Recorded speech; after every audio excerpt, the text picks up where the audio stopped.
নমস্কার, নিউজ ভ্যানগার্ডের পর্দায় আপনাদের সবাইকে স্বাগত জানাই। আমি সৌম্য। নজর রাখবো এখনকার বিশেষ বিশেষ খবরের দিকে। প্রথমেই নজর রাখবো রাজধানী দিল্লির দিকে।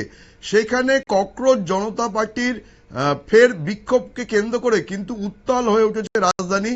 আজ সকাল থেকেই যন্তর মন্তরে কেন্দ্রীয় শিক্ষামন্ত্রী ধর্মেন্দ্র প্রধানের ইস্তফা দাবি করে বিক্ষোভ দেখাচ্ছে ককরোচ জনতা পার্টির অনুগামীরা, এবং সেখানে উপস্থিত রয়েছে ককরোচ জনতা পার্টির যিনি প্রতিষ্ঠাতা অভিজিৎ দীপকে। তিনি কিন্তু বিক্ষোভ দেখাচ্ছে, পুলিশের সাথে রীতিমতো ধস্তাধস্তিও হতে দেখা যায় কিছু জায়গায়।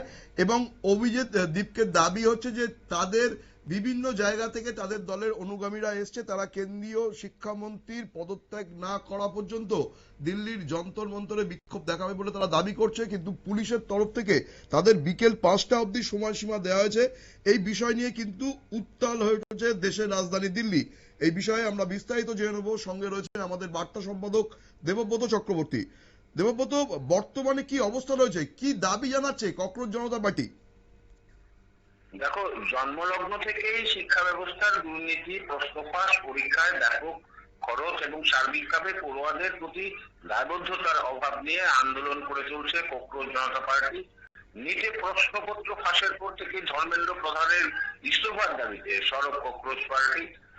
এর আগে শুক্রবার তোমার শিক্ষামন্ত্রীর ইস্তফার দাবিতে সরাসরি প্রধানমন্ত্রী নরেন্দ্র মোদীকে চিঠি দিয়েছেন অভিজিৎ।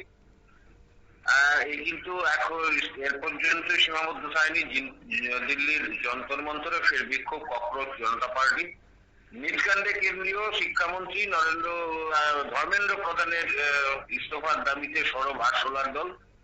প্রতিবাদ কর্মসূচিটিকে কেন্দ্র করে উত্তাল হয়ে উঠেছে রাজধানী আগরতলা। উপস্থিত হয়েছিলেন হাজার হাজার ককরোচ অনুগামী।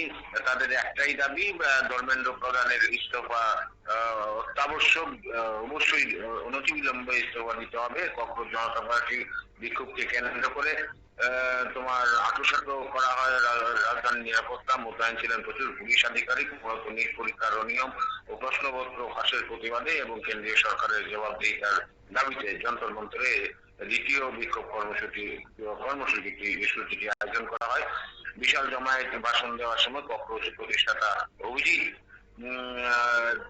দীপকে বলেন, আলোচনার পথ খোলা থাকলেও একমাত্র শর্ত হলো শিক্ষামন্ত্রী ধর্মেন্দ্র প্রধানকে অনতিবিলম্বে পদত্যাগ করতে হবে। দেখো, এই ক্ষেত্রে কিন্তু একটা আভ্যন্তরীণ রাজনীতি রয়েছে, এবং এই যে ককরোচ পার্টির যে এই আন্দোলনের নেপথ্যে সরকার পরিবর্তনের কিন্তু একটা বেশ জোরালো একটা ষড়যন্ত্র রয়েছে বলে যারা রাজনৈতিক বিশেষজ্ঞ মহল তারা মনে করছেন। ইতিমধ্যে বেশ কয়েকজন রাজনৈতিক বিশেষজ্ঞ এবং গবেষক তারা কিন্তু এ ব্যাপারে লিখিত স্পষ্টীকরণ দিয়েছেন যে এক্ষেত্রে যে আন্দোলন চলছে নেপথ্যে কেন্দ্রীয় সরকারের পরিবর্তনের মাধ্যমে তারা সরকার পরিবর্তন করার মূল বিষয়বস্তু হিসেবে এগোতে চাইছে।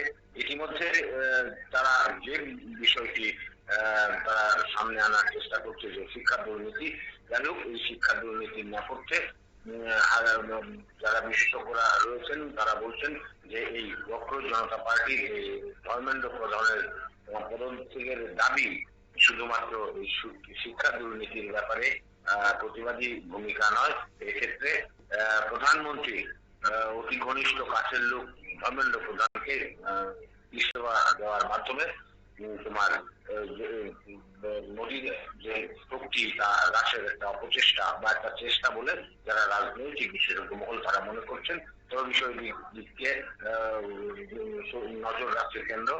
কি হয় তা অবশ্য খুব বেশি দিন সময় লাগবে না, তা বেরিয়ে যাবে। তবে বিজেপিও কিন্তু বিষয়টির দিকে নজর রাখছে যে ইতিমধ্যে বিভিন্ন জার্নালে বেরিয়েছে এই ধরনের আন্দোলনের নেপথ্যে কি হচ্ছে, কার কাছ থেকে আসছে ফান্ড, কারা নেপথ্যে রয়েছে, কোন দল। এই ব্যাপারে কিন্তু একটা বলে রাখি যে ব্যাপারে কিন্তু তোমার আম আদমি পার্টির নামও উঠে এসেছে।